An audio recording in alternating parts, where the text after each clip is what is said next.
You know, maybe the YouTube comments. I do like talking about the YouTube comments because those are people who have never otherwise heard us. Those are new listeners.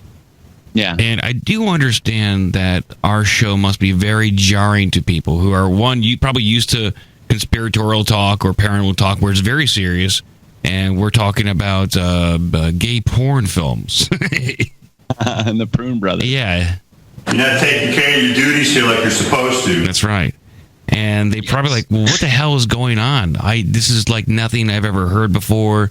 These guys suck. They're just they're playing around on the radio, and we are playing around on the radio. We're doing basically a show that is a cross between Howard Stern and Coast to Coast AM. That's the kind of show that we're doing. I think that it's fun to do a kind of show like that, and I think other people want to hear a show like that. Mm-hmm. Feeling it. Definitely. To all the people out there who are new to the show, fuck them. There you go. Fuck you. Welcome to the show. Yeah. Deal with it. Yeah. Book radio. Yeah, this isn't book radio. Book radio. No, it's not book radio. Book radio. Hey, do we got some paranormal stuff we can talk about, Clown Baby?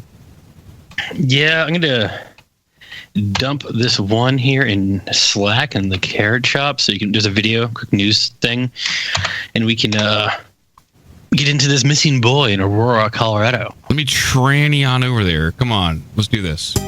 Yeah. Excuse me. He's a man. All right, this is a segment about a missing boy. Where's this boy at, Jeff? Or where was he? Aurora, Colorado. Okay. Same place where the theater was shot up, right by Denver. Okay, and I should play this CBS clip right now.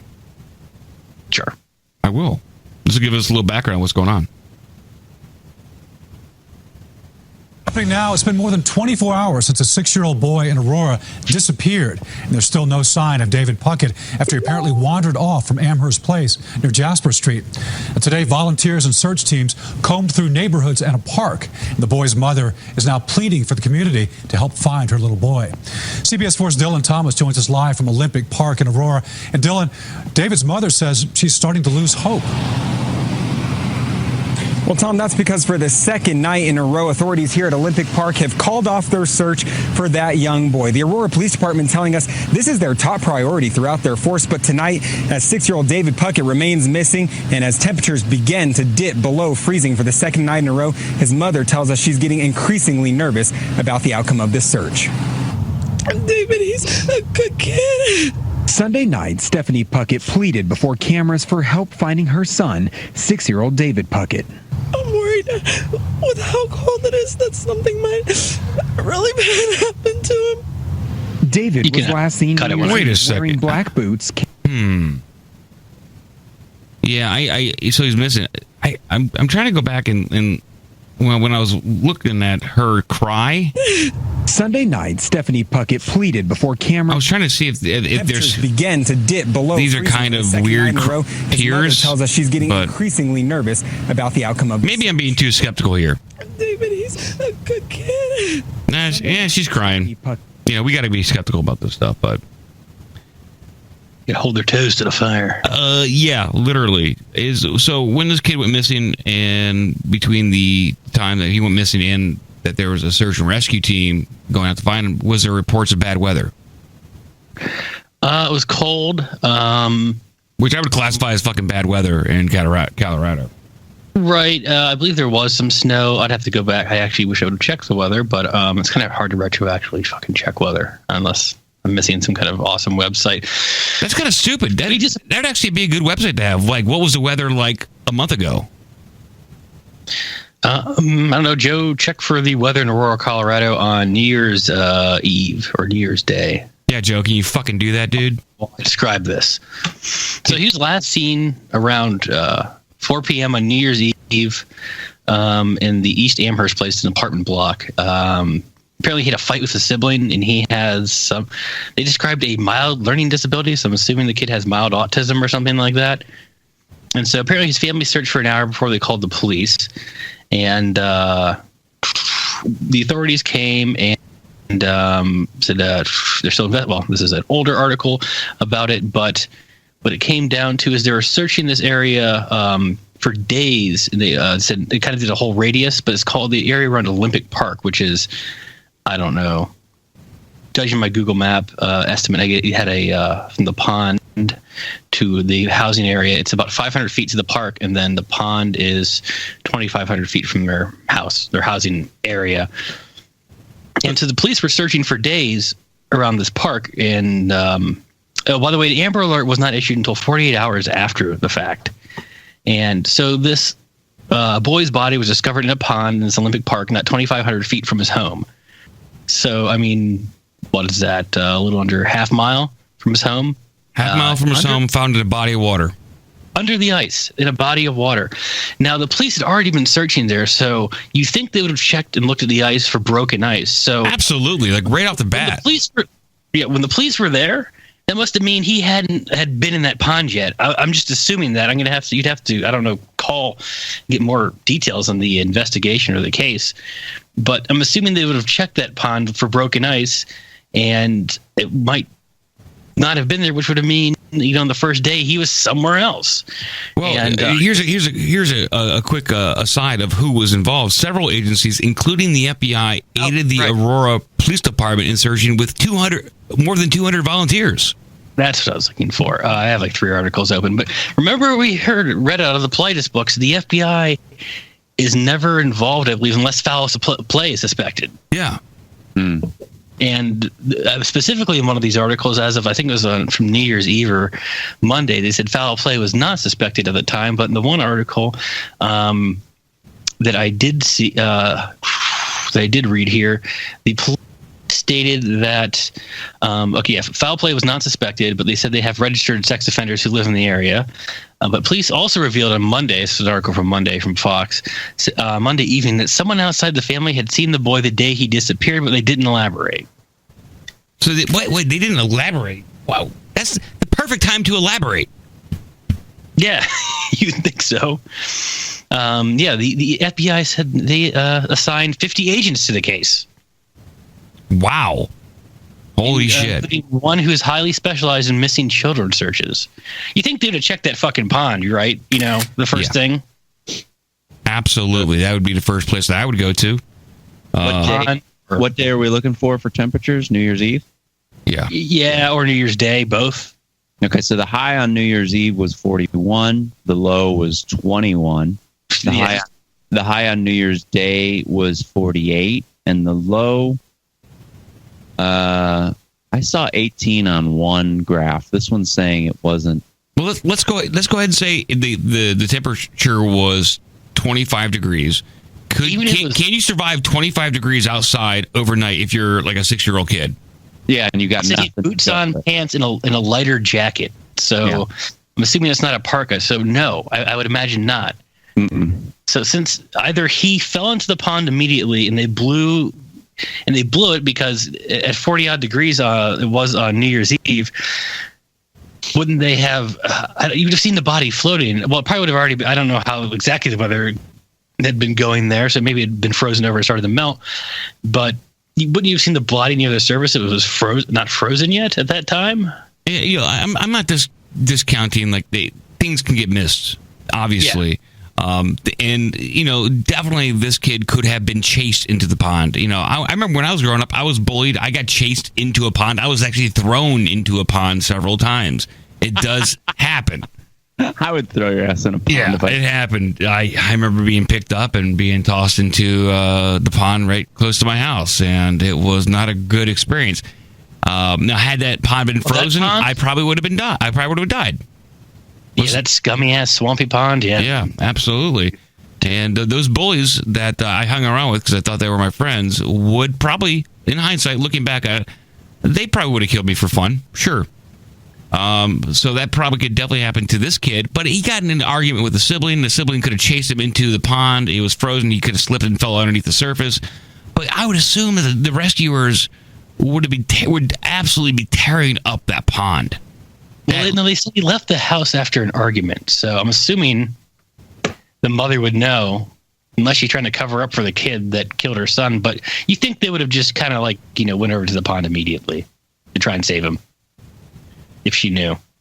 You were just saying, yeah, I would do that. I would be out there searching. I would be searching all around the pond. They probably go there fishing. So that's probably Especially one of the... if the kid had autism or something, and not obviously if he ran into the train, hit by a car, it'd be a quick case. But something like that, if the kid's disappeared and he has autism, and there's not many places a 6-year-old can go. They're not going to go, catch a bus and go to downtown and go to a nightclub. Yeah, they're not going to go out drinking. Well, they shouldn't be. There's no indication of. It's so ambiguous what's going on here that you can go any which way. Yeah, I don't think we don't even know if the telltale markers of a missing 411 case are here, meaning that his clothes have possibly been removed, or his shoes have been removed in a certain way, or if there are raised levels of GHB in his system.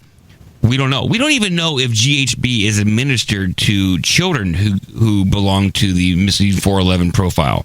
Maybe it's just administered to adults who become a little too rambunctious and are trying to fight their abductors. We don't know. Because you read a story not too long ago, Jeff, about a 2-year-old who was part of the missing 411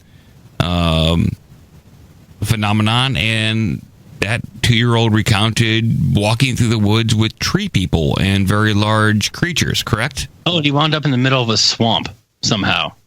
But an island in the middle of a swamp is where they found him. Yes. Yeah, that was in Pennsylvania. Yeah, it was when I was on a couple weeks ago. So we don't know if this is part of Missing 411, but as always, we try to make some leaps in logic here, because that's what we're kind of forced to do. And I've been reading through the book Caverns, Cauldrons, and Underground Creatures, and throughout this book, this starts off with talking about. This book starts off talking about like the underworld, talking about Gilgamesh and the Chinese version of hell, and the parallels between some of those ancient stories and Sumerian text, and it evolves into kind of more modern, I guess, modern day stories of fairies and fairy tales of goblins, hobgoblins, dwarves, and trolls that interact with people. And there are stories in this book that directly state that people who encounter fairies wind up being kidnapped, and that these fairies, they're willing to kidnap infants and young people and fertile young people of both sexes for crossbreeding purposes. That said, so I don't know what the fairies, we have this common probably mental image of what a fairy is, and it may look like a gay guy from Georgia named Joe, or it could look I zinged it, didn't I? Yeah, I like it. Sorry. Or it could look like Tinkerbell from the movie, Peter Pan, or the book Peter Pan stories. That's what I think of. Yeah. I think of it on the fairies thing. You don't think it's George Michael?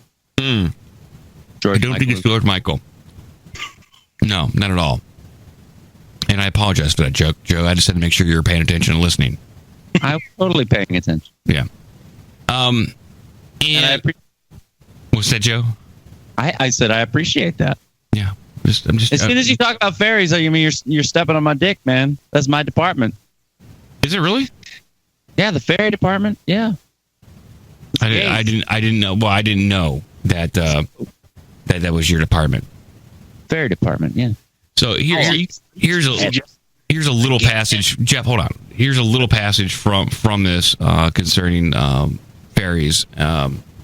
Much like their modern counterparts, the euphonauts, the snide, or I'm sorry, not snide, it's called the she, which is, I guess, a breed or a species of fairy, often used an indestructible power of flight as their means of locomotion and their swift abduction of victims.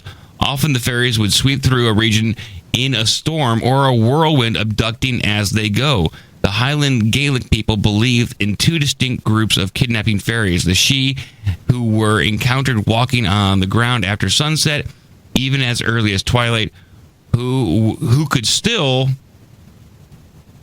befuddle and abduct the unwarily mortal and the Schloshi, a malevolent fairy fairy host which traveled through the air by night and was known to take mortals with them for a ride. So two different type of she or fairies that would abduct people. One, more likely to abduct people during storms using the transportation and locomotion of flight. The other, just picking up people and taking them for a joyride, basically. This is an old Gaelic fairy tale talking about these fairies. But if you think about it, every time that one of these people missing 401 that belongs to that criteria goes missing, they go missing, and then a giant storm erupts or a storm happens as they go missing. Yeah. I don't know. I like going back and hearing about this old stuff and reading about these older fairy tales and myths and putting it all together because it's somehow connected in some way. There's a lot of our YouTube comments when it comes to the missing 411 where it says, look, there's an underground tunnel system, and that's how people are being abducted. And then some other people say, no, it's UFOs. I'm beginning to believe that there's some kind of, not necessarily underworld, but definitely cavernous creatures that we don't know about. And they could have stealth technology, meaning that they have a natural defense mechanism that allows them to act much like a chameleon, but that chameleon is just 7 to 8 feet tall. It's tough to wrap your head around sometimes. It's very tough. I got to come back to reality. Tomorrow I got to go back and program computers and write scripts and use logic to create these kind of computer programming scripts. But now I'm forced to exercise some abstract thinking and talk about the what ifs, which is real. It's hard to determine sometimes. Fairies using underground tunnels to kidnap the Bigfoots that the aliens are dropping down on this planet to do their dirty work. I don't know. Very difficult to keep track of. The story is so convoluted because there's so many different players. Are we talking about fairies? Are we talking about Bigfoot? Are we talking about UFOs? Are they all the same thing? I love everything being connected. I try to put everything in context with everything else. So if we're taking one of them, we got to take them all. And how do they all fit together? It's like a big old puzzle. Here's another quick little paragraph from this because this is probably pertinent. Campbell and other well-known chroniclers of the oral traditions recounted numerous historically recounted accounts as of the time of this writing.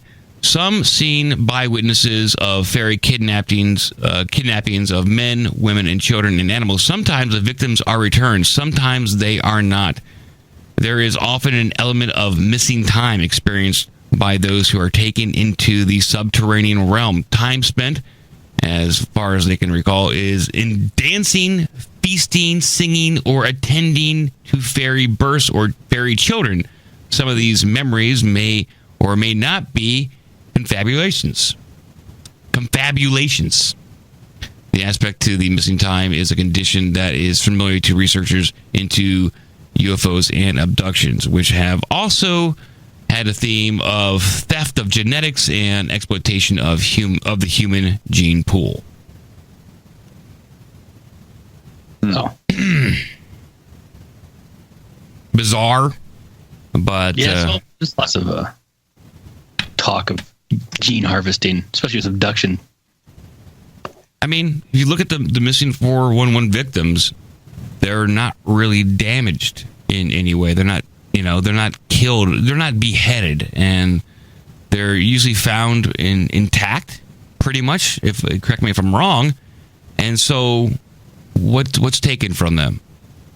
Their DNA, most likely, in some way. Their life, obviously, but I can give you some DNA. Oh yeah, dude. Do it, dude. Come on, man. Piss on me, dude. It's getting really gay. Yeah, do it. Come on, man. Hey, what happened? I don't know. Sound pretty gay over there. Right? Yeah. You're not taking care of your duties here like you're supposed to.